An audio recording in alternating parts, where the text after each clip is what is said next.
of Mahabharat war, the ancient enlightened Hindu civilization consisted of 10,000 Hindu traditions, or sampradayas, that existed in 56 Hindu nations, 200 Hindu kingdoms, 1,700 Hindu provinces that covered more than 6 million kilometers square of Asia.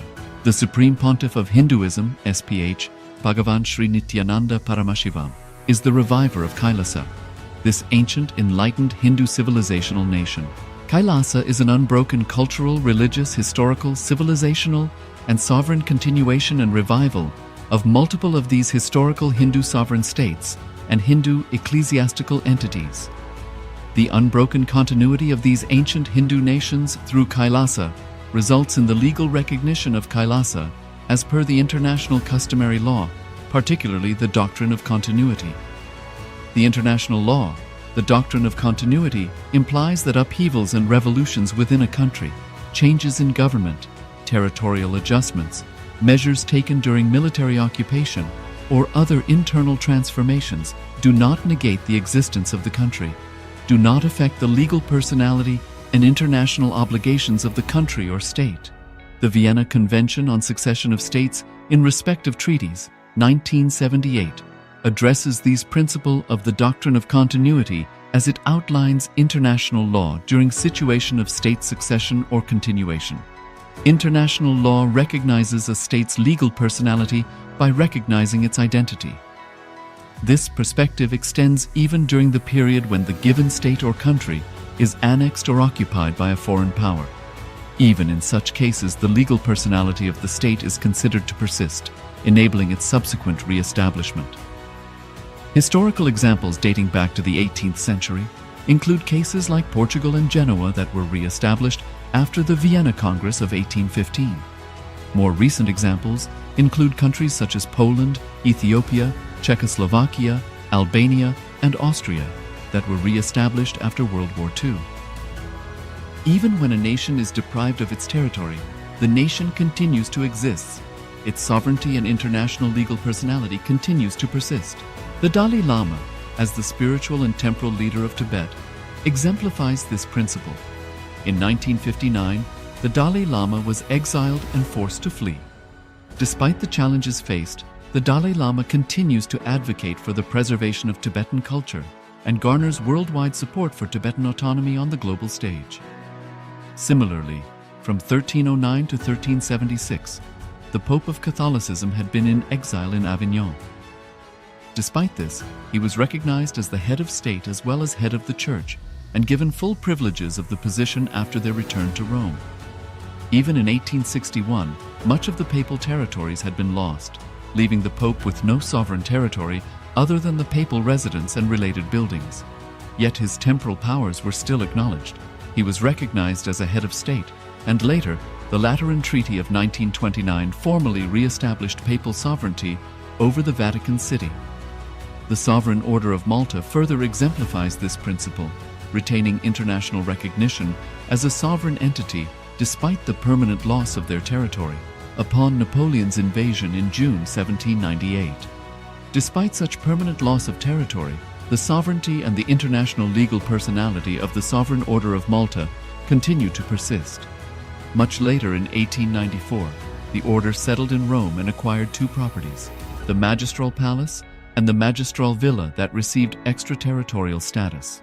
Today, the order maintains diplomatic relations with 112 countries, issues its own diplomatic passports, currency stamps, and vehicle registration plates, and has been granted observer status in the United Nations.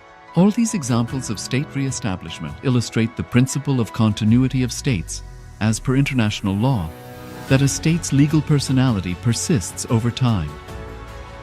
A nation continues to exist even after a complete loss of territory. A far more striking example is of the oceanic countries, which are under the threat of their entire nation being drowned and submerged due to rising sea levels owing to global warming. In response to such existential threat of climate change, Pacific Island nations, including Tuvalu, have enacted constitutional amendments and made international declarations affirming that their nation and their sovereign rights will continue to persist, despite their entire territory being lost to the sea. This proactive stance is highlighted in the Constitution of Tuvalu Act 2023